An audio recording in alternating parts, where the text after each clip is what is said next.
Trocando em Miúdos. 37 anos. O que sempre foi bom continua ainda melhor.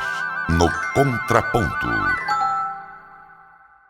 Está começando mais um Contraponto. Um tema: avaliação parlamentar da Câmara dos Deputados. 2 pontos de vista da Andréia dos Santos Pereira, graduada em Ciências e Humanidades em Políticas Públicas pela Universidade Federal do ABC e pós-graduada em Master Liderança e Gestão Pública pelo Centro de Liderança Pública, o CLP. Ela que coordena o Legisla Brasil. Andréia, prazer em tê-la de volta ao Contraponto. Bom dia. Prazer, Márcio. Muito obrigada pelo convite. É um prazer estar aqui falando com você mais uma vez sobre o Índice Legisla. Professor Edilson Gracioli, doutor em Ciências Sociais pela Unicamp, pós-doutor em Sociologia pela Unesp, professor titular aposentado da Universidade Federal de Uberlândia e colaborador do Trocando em Miúdos, o quadro Panorama Político. Bom dia, professor Edilson. Bom dia, Márcio. Bom dia, Andréia. Bom dia, ouvintes da FM Universitária. Uma grande satisfação retornar ao Contraponto, em particular pela relevância do tema e pela envergadura do projeto que informa aí o que vamos debater hoje. O Índice Legisla Brasil é uma ferramenta de avaliação dos parlamentares que mostra e compara o nível de produção de cada gabinete. Dentro de 4 eixos, foram avaliados 17 indicadores retirados do portal de dados abertos da Câmara dos Deputados e nós vamos comentar no contraponto de hoje. Andréia, habilitação para parlamentares 5 estrelas. Quais os critérios? Perfeito. Esse ano a gente optou por essa classificação, pensando especialmente, enfim, parlamentares que não cumprem critérios que a gente entende hoje enquanto fortalecimento da democracia. Então, a gente avaliou postagens e discursos durante um ano desses parlamentares. Então, os critérios foram, enfim, ataques ao STF, especialmente, enfim, quando a gente está falando de uma questão de sobreposição de poderes. Em segundo, a gente avaliou especialmente sobre a questão do 8 de janeiro, então, parlamentares que relativizaram o que aconteceu no 8 de janeiro. A gente também tem uma questão aí de quebra de decoro, então a gente entende que é super importante que os parlamentares honrem o que eles falam durante a tribuna, porque a gente sabe que, enfim, pessoas de todas as idades assistem, então é necessário que seja um exemplo para essas pessoas. E, por fim, a gente também tem... Esqueci, deu um branco aqui. Mas a gente tem a questão... Das urnas, exatamente. E aí entendendo um pouco que, enfim, as urnas são, enfim, a base, né, da nossa democracia, pensando a questão das eleições. Então, a gente tem que também questionar as urnas, não fortalece a democracia da forma como a gente acredita. Então, são esses os 4 critérios usados ao longo desse último ano. Então, a gente analisou postagens do dia 1 de fevereiro de 23 até 1 de fevereiro de 24. E esses parlamentares, por exemplo, que violaram 2 ou mais desses critérios, foram desabilitados? Isso. Então, eles não tiveram destaque no site e também não receberam a premiação que a gente deu para os outros 15 parlamentares que receberam. Contraponto, professor Edilson. Bom, eu quero estabelecer aqui um diálogo com a Andréia, enaltecendo, não por demagogia, mas de maneira muito sincera, esse projeto do Índice Legisla. E eu faço isso com base em 2 reflexões. A primeira delas, eu me reporto aqui a um grande cientista político, na verdade ele é um filósofo político, Gianfranco Pasquino, um italiano. Ele tem um livro, Sistemas Políticos Comparados, e lá ele defende uma tese com a qual eu tenho plena concordância, a de que qualquer reforma política deve ter 2 objetivos: melhorar a responsabilização de quem tem mandato e aumentar a identificabilidade, a interface entre eleito e eleitorado. E eu vejo o Legisla Brasil como uma ferramenta que dá informações importantes para essas duas dimensões. Além disso, eu entendo que as áreas de atuação de qualquer parlamentar são basicamente três. A primeira delas são as atuações da ação institucional, no exercício das prerrogativas de parlamentar, na relação com outros poderes. Isso daí eu penso que o Legisla Brasil cobre de maneira muito competente. Uma segunda frente de atuação, a representação política, por vezes de pautas ou de nichos, né, de segmentos do eleitorado. E a outra atuação, a frente de atuação, é o parlamentar que leva para dentro do seu mandato a concepção teórica, programática, ideológica do seu partido. Aqui nós já temos um grande problema, porque boa parte dos partidos no Brasil, na verdade, é constituído por legendas de aluguel, sem lá muita consistência. Eu tenho a impressão, eu tenho uma avaliação que o Legisla Brasil consegue cobrir o espectro, certamente, da primeira frente de atuação, em larga medida da última, a do meio não necessariamente, embora haja uma das frentes aí, a articulação e mobilização tem um pouco de diálogo com isso. Então, é em cima dessas reflexões que eu pretendo realizar as minhas intervenções aqui no programa, cumprimentando novamente a equipe toda à frente da qual a Andréa está, e eu penso que nós devemos divulgar demais esse índice Legisla, porque é uma ferramenta de acompanhamento daquilo que se faz com o mandato conferido e com os recursos aportados para esses mandatos. Bom, vamos falar um pouquinho sobre a produção legislativa, né, que tem por objeto avaliar o trabalho que foi realizado pelos parlamentares, tanto na elaboração, na análise e também na votação de instrumentos legislativos. Quais os pontos que compõem essa produção legislativa, André? O eixo de produção legislativa é o maior eixo que a gente tem, isso porque a gente trabalha pautado, como você falou no começo, Márcio, nos dados disponíveis pela casa. Então, hoje a área que a gente tem mais informações é a produção legislativa. Então, a gente analisa em oito indicadores. Então, a gente passa desde projetos relevantes com protagonismo, em que a gente avalia o número de proposições que os parlamentares fizeram em relação a projetos que a gente considera de alta relevância, que são aqueles que atingem políticas materiais diretamente, projetos relevantes sem protagonismo, que são os projetos que, enfim, têm essa questão material, mas em que o parlamentar é coautor. A gente passa por substitutivos, emendas de plenário, emendas de orçamento, que também são um instrumento super importante para os parlamentares durante o trâmite da LOA, né, que é a Lei Orçamentária Anual, e a LDO, que é a Lei de Diretrizes Orçamentárias. A gente avalia também os votos em separado, presença em plenário, emendas de MP. Então, são alguns dos indicadores que a gente usa. E a produção legislativa, no geral, o que a gente vem acompanhando é que é um eixo em ascensão. Então, a gente percebe, comparado com o do ano passado, que os parlamentares têm aprimorado esse eixo, e aí acho que também isso diz muito sobre, e aí acho que o professor Edilson pode também me complementar, mas acho que também isso é um reflexo do quão atuante, no último ano, o Legislativo também tem se colocado frente a pautas, enfim, diversas pautas, né? Então, acho que isso também mostra um pouco do Legislativo um pouco mais atuante em relação a anos anteriores. Uhum. Contraponto, professor Edilson. Então, esse primeiro eixo, digamos assim, né, esse primeiro bloco da produção legislativa, ele, de fato, é o mais robusto em termos de disponibilidade de dados por parte da Câmara e do próprio Congresso.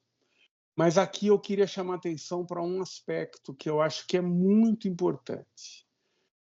Muitas vezes, parlamentares, principalmente os novatos, eles são eleitos e eles acham que eles vão chegar lá na Câmara e qualquer projeto que eles elaborarem irá a plenário. Lê do engano. Você tem dois grandes filtros na tradição legislativa brasileira, que são o Colégio de Líderes e a mesa diretora, e a atual mesa diretora com Arthur Lira não é brincadeira, é um grande filtro, né? Mas, para além disso, existe uma questão muito importante. Eu peguei aqui dados de alguns deputados por Minas Gerais. Muitas vezes, o volume de projetos de lei apresentado é muito grande. Tem um caso aqui de 200 projetos de lei apresentados nesse ano. Quantos foram transformados em lei? 1. Isso não depende da atuação do parlamentar, apenas. E, por vezes, depende muito pouco. Então, esse é um aspecto que a produção legislativa precisa levar em conta.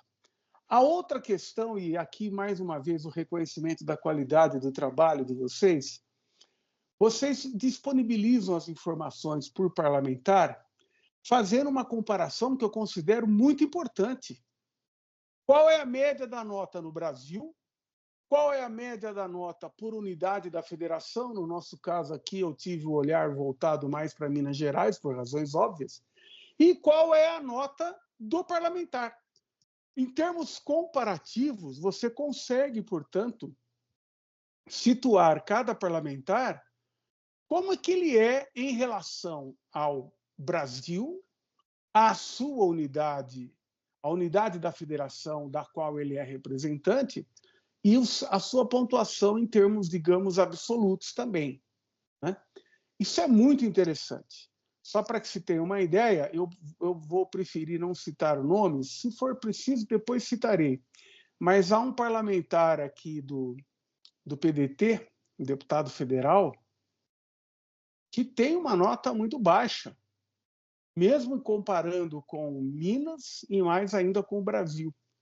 Então, isso é importante, porque os termos de comparação, eles minimizam um suposto grande destaque que o parlamentar tenha ou um péssimo desempenho.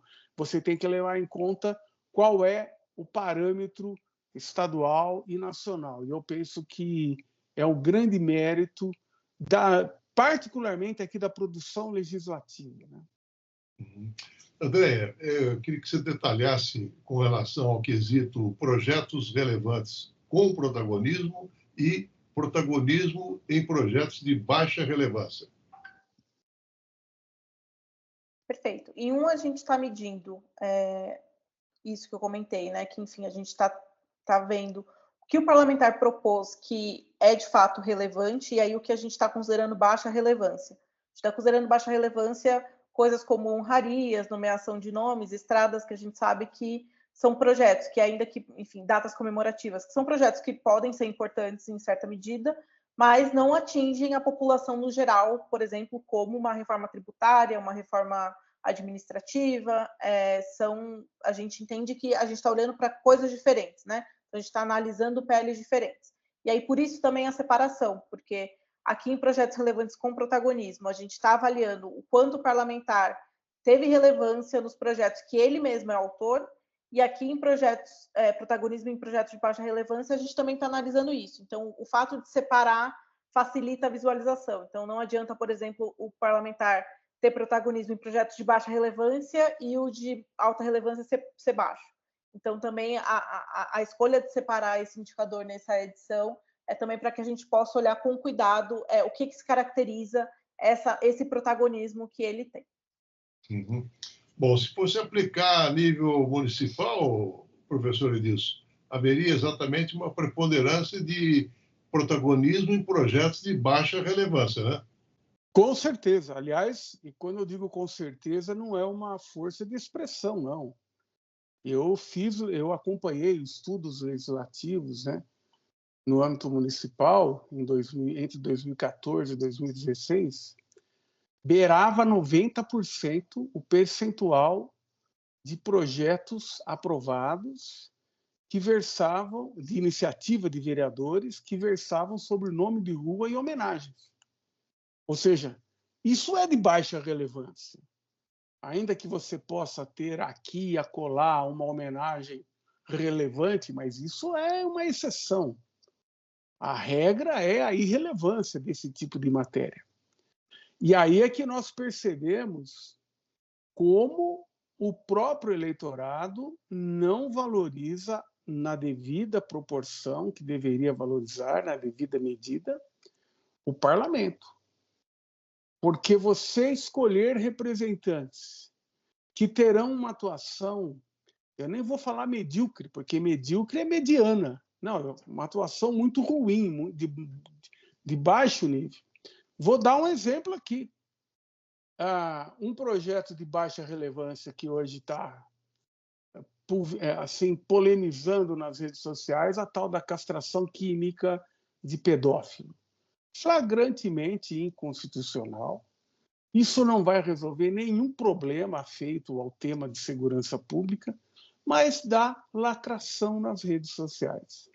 Então, a baixa relevância que por vezes caracteriza o protagonismo de uns e outros é uma preocupação muito grande. Eu imagino que o Márcio mais à frente vai tratar das emendas de LOA e LDO, aí eu vou mostrar o que seria relevante.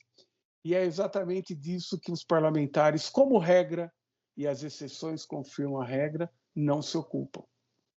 Andréia, projetos relevantes sem protagonismo.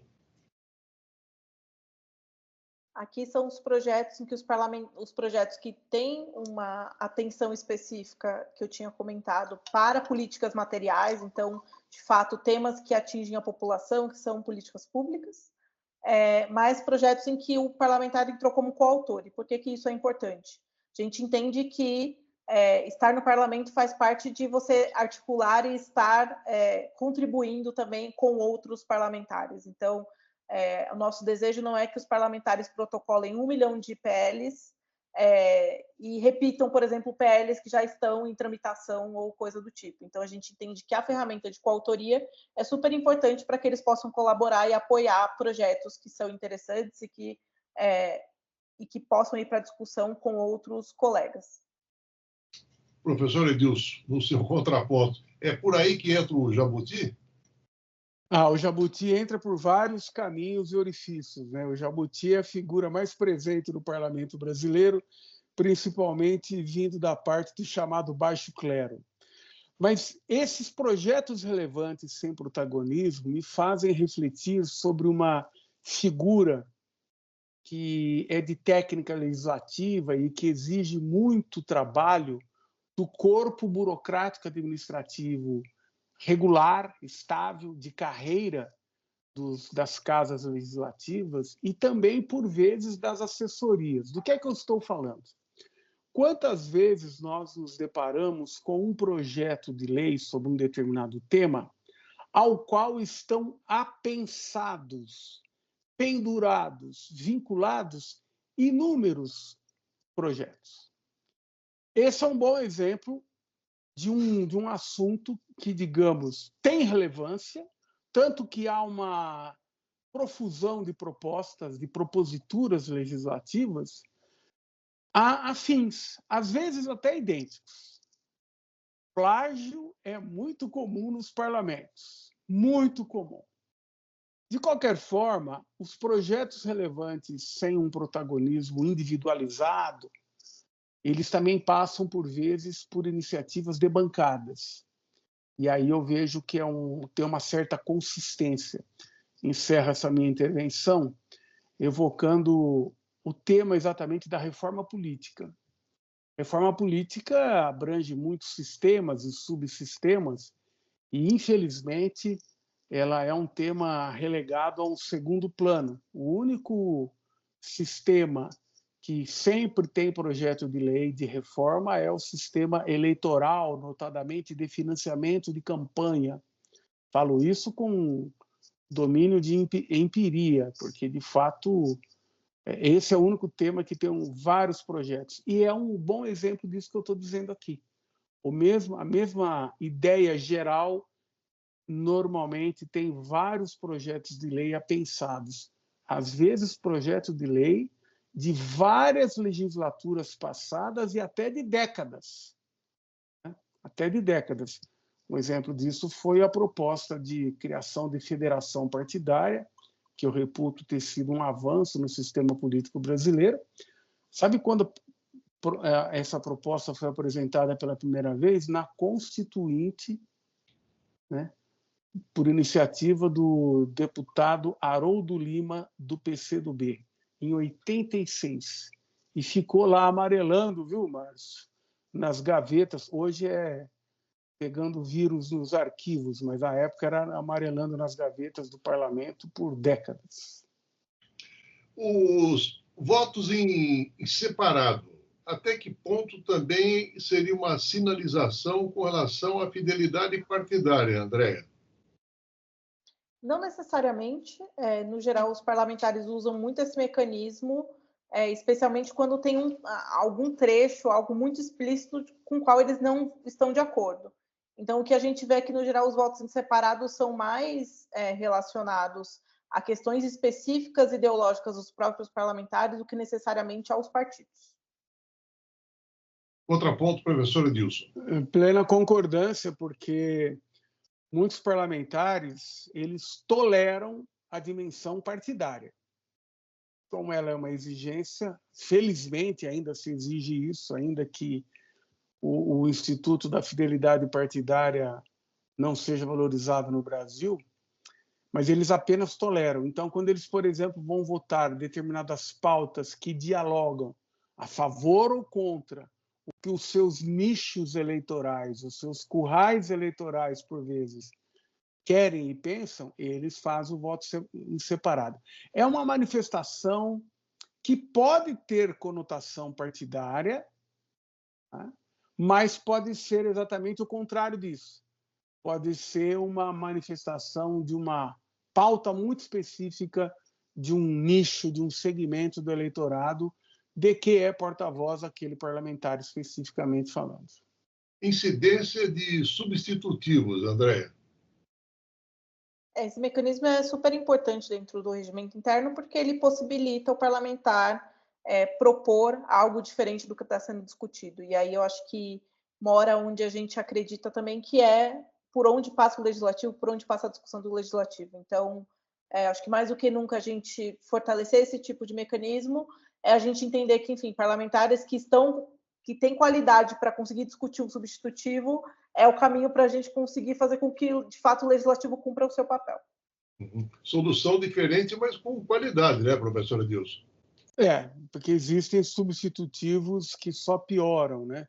Mas eu concordo também que esse é um mecanismo da atuação institucional do parlamentar muito importante. Nós tivemos há pouco, só para dar um exemplo, digamos, que não tem nada a ver com o que eu defendo quanto a conteúdo, o governo enviou um pacote fiscal, um projeto de pacote fiscal, e uma bancada liberal, à frente da qual Kim Kataguiri, se eu não me engano, estava, apresentou um substitutivo sobre o pacote fiscal. Eu considero esse um instrumento importante de diálogo institucional entre legislativo e executivo. É bem interessante, sim. Presença em plenário, isso aí é uma polêmica, né, Andréa? Sim, a gente acredita que para o parlamentar discutir ele tem que estar lá. E aí a gente sabe que, enfim, existem várias implicações, que existem muitas questões que transpassam os gabinetes, mas a gente acredita que o parlamentar estar presente nas discussões, ter sua presença plenária registrada, é extremamente importante, porque, de fato, é o trabalho, diria, primordial do legislativo, é estar no plenário, né? Ainda que a gente sabe que existem as comissões que são super importantes, mas no limite é onde a gente está falando da aprovação ou não de pautas. Então, por isso a escolha desse indicador também. O parlamentar, quando não está no plenário, ele sempre justifica que está nas comissões, professor Edilson. Nem sempre é verdade. A própria lista de presença atesta o contrário, às vezes. É interessante que no momento em que o país discute uma pauta que interessa a maioria social, que é exatamente o fim da escala 6x1, tem parlamentar que trabalha na escala 1 por 360. Ele comparece muito pouco em plenário E isso é bastante negativo. Sem contar num mecanismo de fraude, de burla, que ocorreu há alguns anos, né?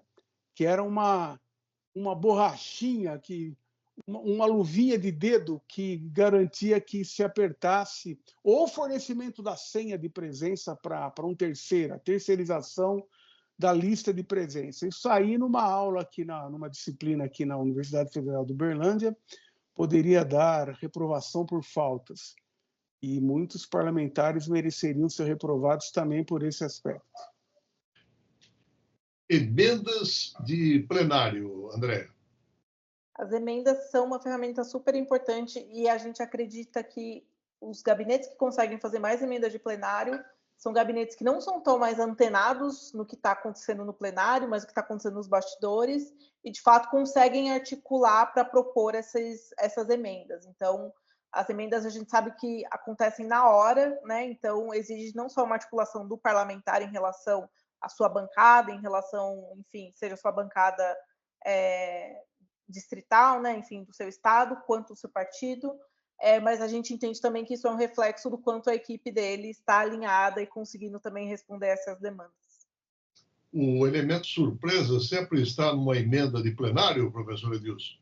Muitas vezes está presente, sim, mas a assessoria, se ela for competente, ela se antecipa às surpresas. Ela tem, digamos, cartas na manga, seja para negociar, porque a emenda precisa de uma votação mínima para ser aprovada, né?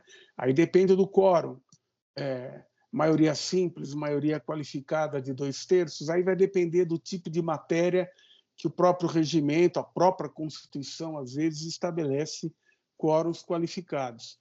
Mas eu diria que as emendas de plenário, muitas vezes, elas expressam também um tratamento privilegiado que a bancada de governo possui, porque, por vezes, ela tem informações que vêm do próprio proponente da matéria, em geral, o executivo. Esse é um outro traço importante, né?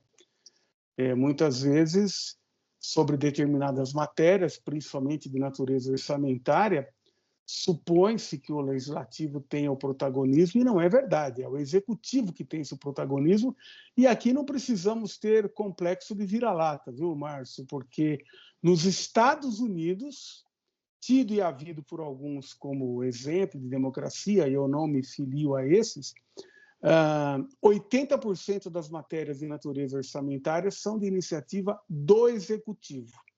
Isso é um dado importante. E as emendas de plenário também apresentam essa característica. A bancada governista, em geral, as tem de maneira antecipada. Emendas de medida provisória, porque a medida provisória tem um prazo limitado, né, André? Como é que fica exatamente essa questão da luta contra o relógio?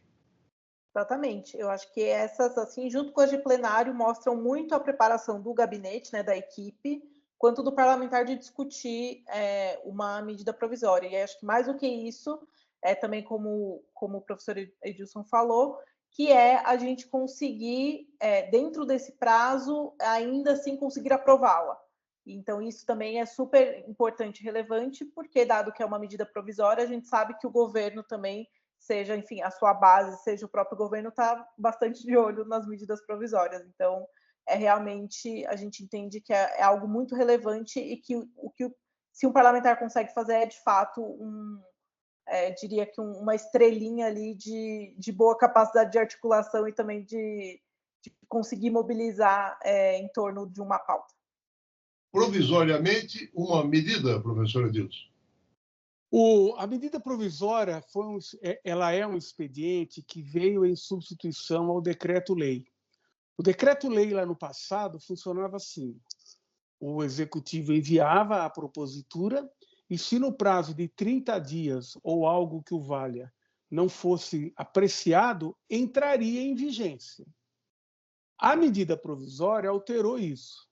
Ela é uma propositura que tem que atender alguns critérios para se justificar, inclusive o de urgência, e muitas vezes esse critério não é observado. Tem matérias que não têm urgência, para que seja justificado como medida provisória.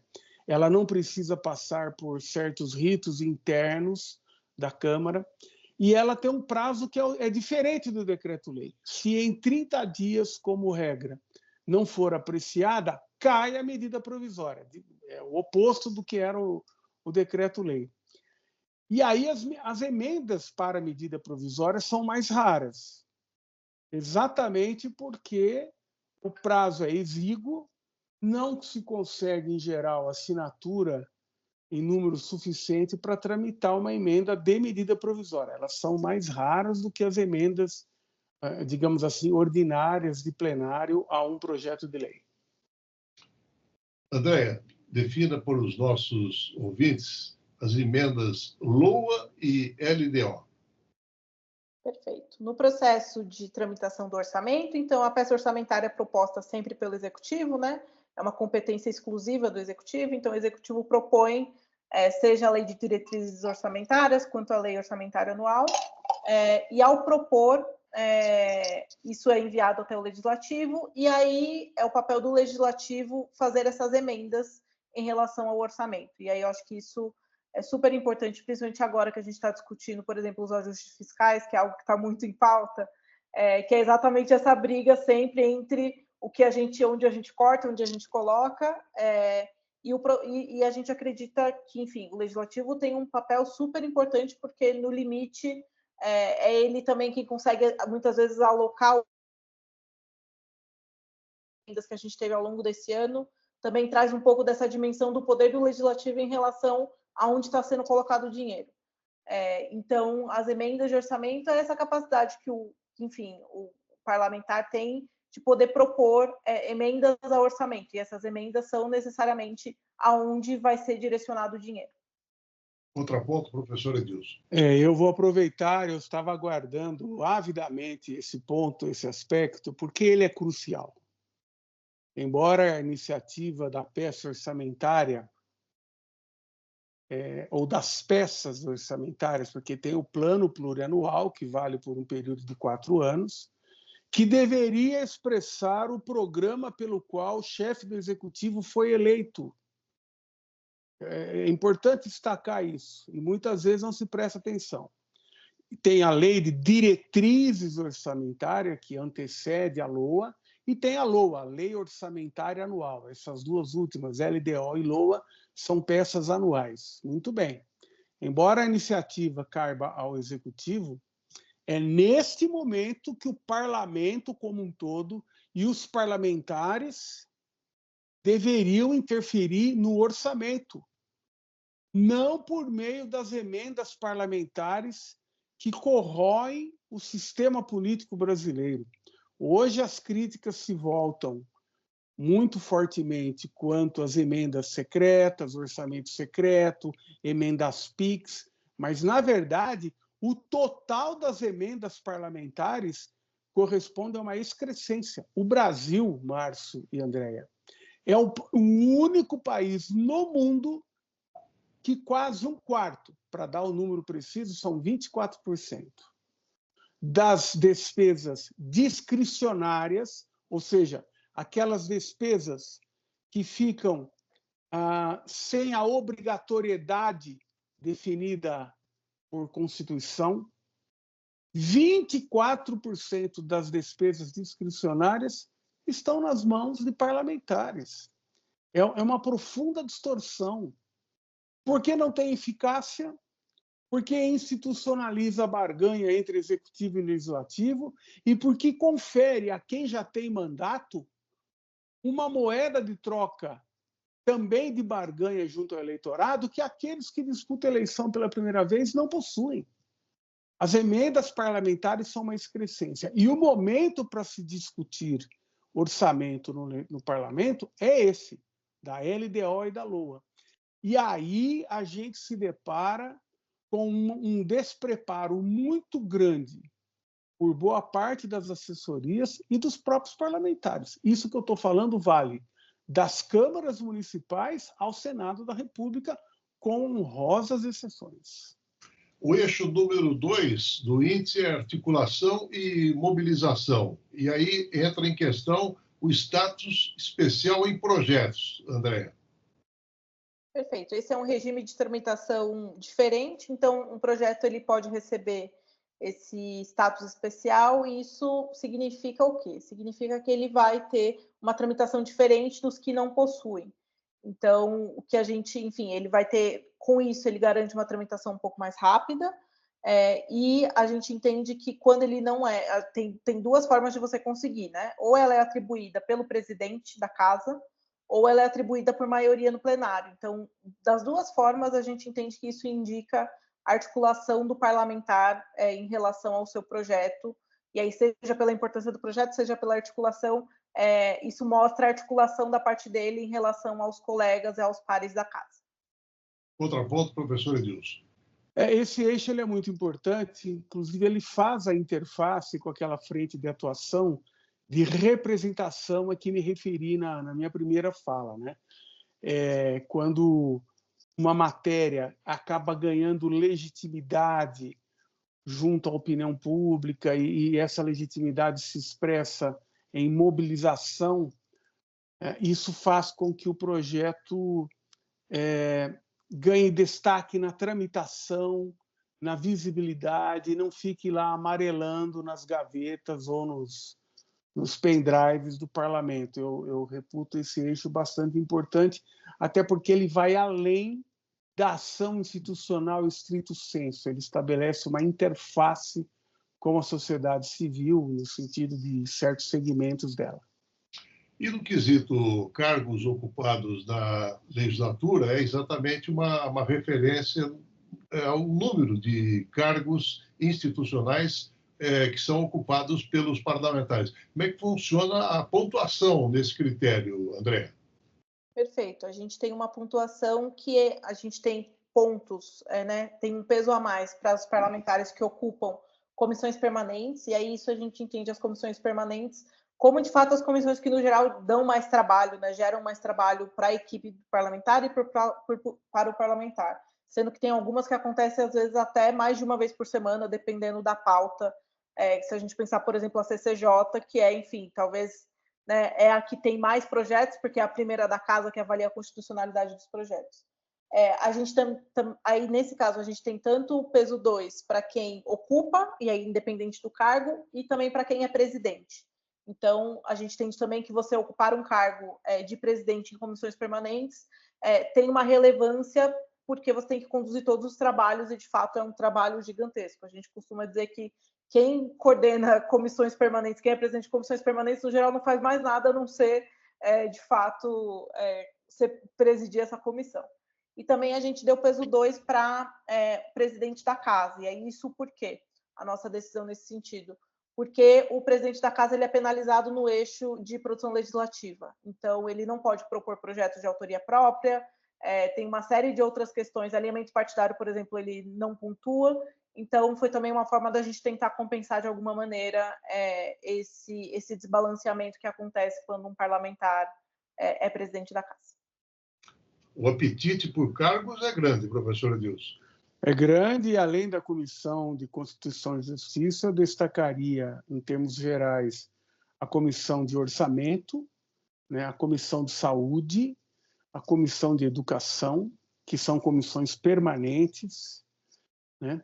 E aqui também, embora não seja um cargo da estrutura administrativa do parlamento, mas as relatorias de matérias, muitas vezes elas recaem sobre os partidos. É uma espécie de cargo, não é um cargo orgânico, né, no organograma, mas os partidos têm essa prerrogativa. Eu conheço, inclusive, um caso de um nome que estava sendo pressionado para disputar agora, em 2024, eleições municipais, por vivo interesse do partido do presidente da República, e se recusava a aceitar essa indicação, e a barganha, a moeda de troca colocada sobre a mesa foi muito clara. Bom, se você não aceitar a nossa demanda por ser a candidatura do partido do Lula na eleição municipal, você não será mais designado para emitir parecer em matérias relevantes. Então, os cargos, as relatorias são um importante elemento na tramitação dos projetos, na visibilidade política e, consequentemente, nas disputas eleitorais vindouras. Andréa, requerimentos de audiência pública muitas vezes também têm o objetivo de atrasar a tramitação de um projeto, né? Sim, é comum, são mecanismos que estão dentro do regimento que são usados, às vezes de maneiras como essa que você citou, mas a gente entende que, enfim, independente se ele está usando, né, se o parlamentar está usando isso para fins de atrasar um projeto de lei, mas que ouvir a sociedade civil é importante e, mais do que isso, é conseguir trazer a sociedade civil para o parlamento. Acho que ao longo do tempo, a classe política, e aí falando especialmente do legislativo, acho que teve esse distanciamento que, inclusive, a gente vê por meio de pesquisas que mostra a desconfiança que as pessoas têm, não só da classe política, dos partidos, mas do legislativo. Então, acho que esse também é um esforço que a gente quer valorizar de parlamentares que, enfim, querem e demonstram vontade política de conseguir trazer também a população para dentro do parlamento. Mas parece que continua existindo um grande abismo entre o parlamento e a população, professor Edilson. Pois é, esse uso que você mencionou das audiências públicas para protelar a apreciação de uma matéria, ele é um mau uso de um instrumento muito importante. Porque, em geral, as audiências públicas, Márcio, elas propiciam elas são como que um meio, uma via de mão dupla. Elas são uma captação do que especialistas, interessados, entidades até científicas têm a dizer sobre aquela matéria em discussão. Elas são também elementos de subsídios para a votação, e elas são uma oportunidade importante para que perspectivas diferentes, até antagônicas sobre aquele assunto, sejam apresentadas. E como se trata de uma audiência pública em vários sentidos, pode contar com um público que não é parlamentar, na sala em que está acontecendo, e hoje a publicidade ela se dá por meio da transmissão em tempo real no canal, nos canais que o parlamento tem.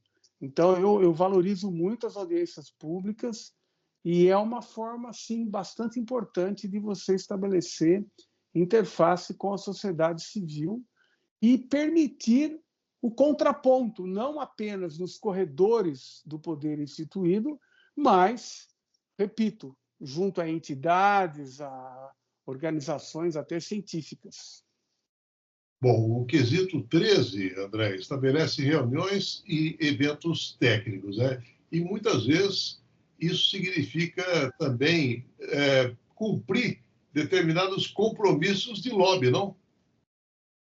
Sim, e aí eu acho que quando a gente usa a palavra lobby, parece muitas vezes que é a coisa do mal, mas a gente sabe que existem muitas questões que, enfim, as organizações da sociedade civil estão muito presentes dentro do Congresso, dentro da Câmara.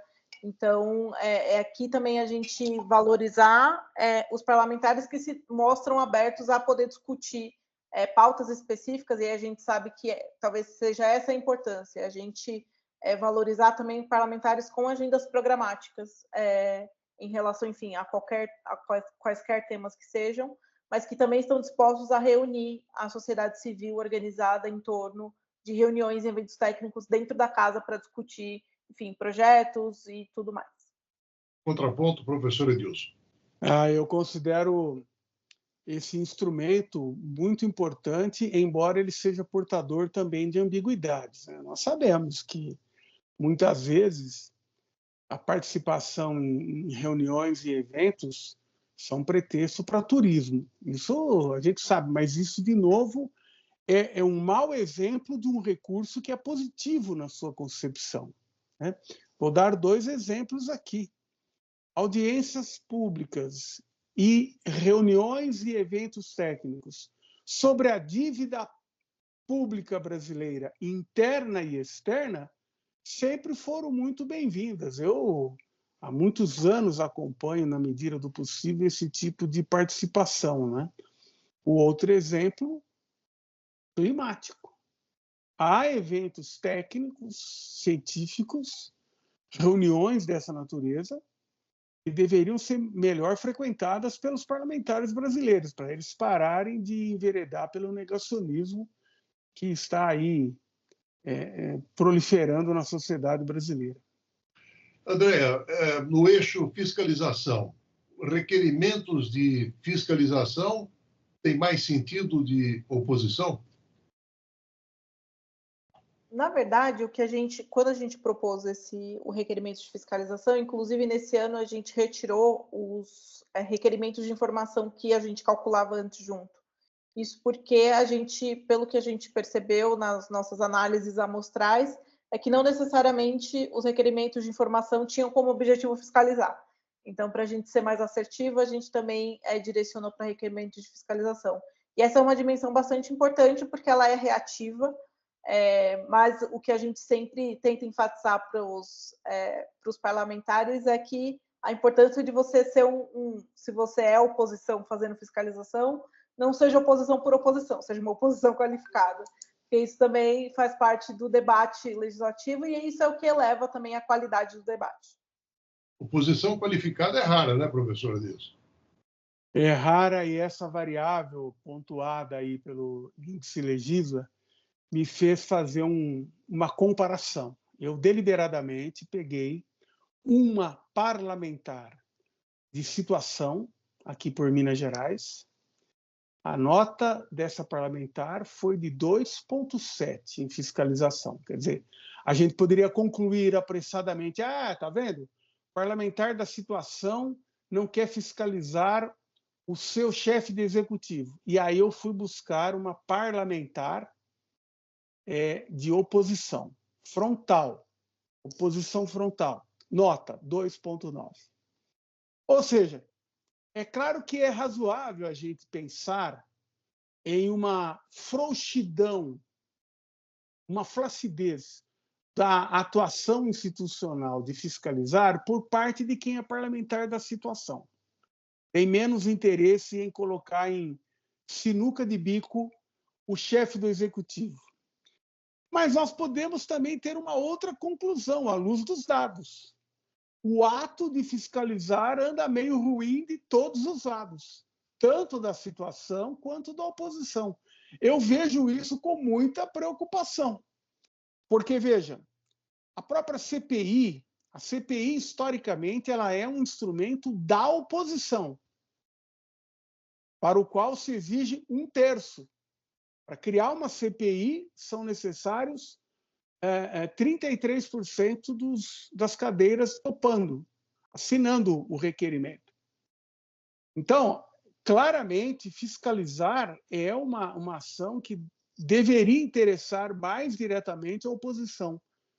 Mas a pesquisa aqui, pelo menos, eu não sei se eu dei sorte ou azar, os 2 casos que eu peguei, eu fui lá e conferi, estou dando as notas aqui. São 2 deputadas, uma de situação, outra de oposição. A nota na fiscalização é reprovação, viu, André? Aqui não teria...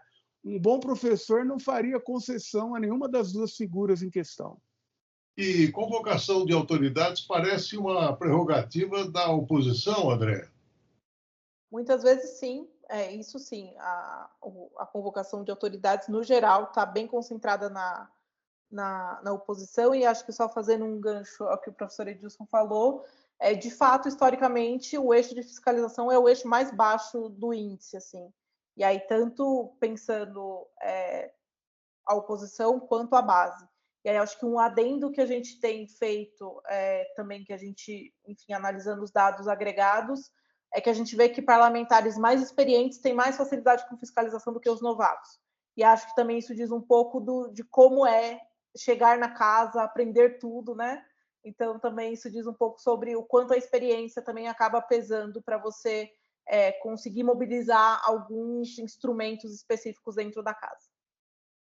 Professor Edilson, proposição de CPIs, no passado tinha muito cheiro de pizza, e hoje? Olha, As últimas CPIs de envergadura, elas não tiveram todos os desdobramentos esperados, mas menos por conta do parlamento e mais por conta da Procuradoria-Geral da República, do Ministério Público. Bom, a Procuradoria-Geral da República é o cabeça do Ministério Público, que é o autor da ação penal. Ele é que propõe a denúncia. Então, eu diria o seguinte, viu, Márcio? Muitas CPIs terminaram em pizza no passado por conta de erros do parlamento. No presente, não. No presente, há relatórios bastante duros de CPIs, por exemplo, a CPI da Covid, contundentes, mas que outros agentes do sistema político e jurídico brasileiro falharam, ou pelo menos falharam até esse momento. As CPIs elas têm produzido, sim, peças importantes. E a gente tem que ter clareza disso. O sistema político não nos permite dizer que apenas o executivo ou apenas o legislativo tem responsabilidade em certas pizzas, viu? Às vezes, o judiciário e o Ministério Público são os grandes pizzaiolos do processo. CPIs geram protagonismo até mesmo para os integrantes do baixo clero, André? Com certeza. A gente sabe que existem outros mecanismos aqui que eu citei, que, no geral, ficam, de fato, mais concentrados nos parlamentares, que ocupam cadeiras, que ocupam, enfim, comissões mais importantes, que ocupam cargos dentro da mesa diretora. E a CPI, de fato, é um mecanismo quase, eu diria, mais democrático, ainda que precise, enfim, de um certo número de votos. Mas, de fato, pode ser uma oportunidade dos parlamentares também de demonstrarem essa oposição, ou, enfim, seja um tema, ou seja, enfim, ao governo, algo específico, de fato, uma oposição um pouco mais proeminente. Professor Edilson, entramos aí no quarto eixo, que é o alinhamento partidário, e que tem o objetivo de avaliar exatamente aquele trabalho dos parlamentares, não só na elaboração, análise, e também a votação dos instrumentos legislativos, professor. Pois é, esse eixo eu gostaria muito de ouvir a Andréia sobre o seguinte: como é que vocês contornaram as dificuldades de separar o que é partido de legenda de aluguel? Porque, honestamente, dos 30 e poucos, acho que são 36 partidos registrados no TSE, metade, quando muito, é formada por partidos, com distinções ideológicas, programáticas. A outra metade, não. São legendas de aluguel, e aqui eu não estou me referindo apenas àquilo que se consagrou na literatura chamar de centrão. De fato, são arranjos estritamente eleitoreiros. De qualquer forma, eu penso que nós estamos diante de um eixo, e pelas notas que eu observei aqui, é um eixo que joga por terra o que o senso comum diria a respeito, sem dominar os pormenores do assunto. O que o senso comum diria a respeito? Não, ninguém liga para partido. Não é o que as notas atribuídas aqui revelam. Não sei se eu estou enganado, André, mas a impressão que eu tenho é que, ao comparar a atuação de cada parlamentar com o programa do seu partido, as votações desse parlamentar com o programa do seu partido, o que se vê é um alinhamento muito maior do que, repito, o senso comum suporia. Eu acho isso uma boa notícia que o Legisla Brasil estabeleceu, constatou, digamos assim, né? Mas como é que vocês fizeram para levantar? Eu não vou citar nome para não responder processo, mas eu conheço pelo menos 15 partidos que, para você extrair do programa dele algum pilar, é uma tarefa difícil, viu? Contraponto, Andréa. Perfeito, professor Edilson. E eu acho que faz muito... É exatamente essa a nossa surpresa toda vez que a gente se depara com com a nota de alinhamento partidário, porque realmente o que o senso comum nos indica é que os parlamentares não têm interesse nos partidos, que estão todos por vontades próprias, e o que a gente vê, na verdade, no índice é um alinhamento bastante forte. E aí, em relação a como a gente calcula, a gente calcula o desvio, né? Então, todos os parlamentares começam com 10 e conforme eles desviam das votações, a nota diminui. E aí, como que a gente calcula esse desvio? A gente faz o desvio, muitas das vezes, alguns outros locais que fazem esse cálculo, eles fazem a partir do líder do partido, né? Mas a gente faz a partir da posição majoritária do partido, porque exatamente a gente também consegue detectar partidos do centrão, enfim, partidos que talvez não tenham uma questão programática tão clara, a gente consegue ver para onde, como que a maioria do partido vota e se aquele parlamentar está votando com uma maioria ou não. Então, a gente não faz esse juízo de valor em relação, enfim, a categorias de partidos, mas sim a nossa avaliação é só em relação a como o parlamentar vota em relação à maioria do seu partido. Contraponto, professor Edilson. Bom, então, continuando aqui o diálogo, porque essa é uma questão muito interessante. Eu acho que pesquisadores, mestrandos, doutorandos e mesmo jornalistas interessados nesse assunto deveriam olhar com muito carinho para isso que esse eixo aqui estabelece. Ou seja, vocês levam em consideração, digamos, o desvio ou o alinhamento com o que a maioria daquele partido votou. Não é necessariamente com a orientação de bancada, de líder de bancada. A pesquisa de vocês aferiu se há uma distinção, uma diferença entre a orientação da liderança de bancada e a votação da maioria da bancada, ou não é possível ter essa conclusão? O que a gente observou, inclusive saiu, enfim, alguns veículos nesse último ano, que muitas vezes os partidos eles se abstêm de posições, até por isso que a gente não usa a posição do partido, porque quando o partido se abstém, a gente não consegue medir se foi, como que aquela votação, o que aquela votação significa para o partido. Então, libera a bancada, exato, não dá para saber, né? Exatamente. Mas a maioria da bancada é um indicador importante. Sim. Muito bem. Como é que o índice ecoou no parlamento, hein, André? Eu estive em Brasília apresentando o índice para os parlamentares. No geral, o que a gente vê, surpreendentemente, assim, é uma vontade muito, muito genuína de poder olhar para a atuação deles em dados, porque o que a gente sabe também é que existe uma dificuldade dos gabinetes de poder parar e analisar com dados e evidências como está a atuação deles. Então, o que eu vi, na verdade, foi uma vontade muito genuína de entender como é a metodologia, que a gente sabe que envolve estatística, envolve técnica, então, muitas vezes é algo de difícil acesso para algumas pessoas. Mas, de fato, a gente está super feliz com a repercussão e a gente acredita muito que de fato, é uma plataforma que pode ajudar a gente levar o debate em relação ao que o parlamento faz ou o que ele deveria estar fazendo. Inclusive, né, professor Edilson, tentar sensibilizar, mobilizar a sociedade para acompanhar a atuação do parlamentar, né? Isso é decisivo. Eu comecei a minha participação no Contraponto de hoje evocando aquele binômio que o Gianfranco Pasquino estabelece como objetivos para uma reforma política.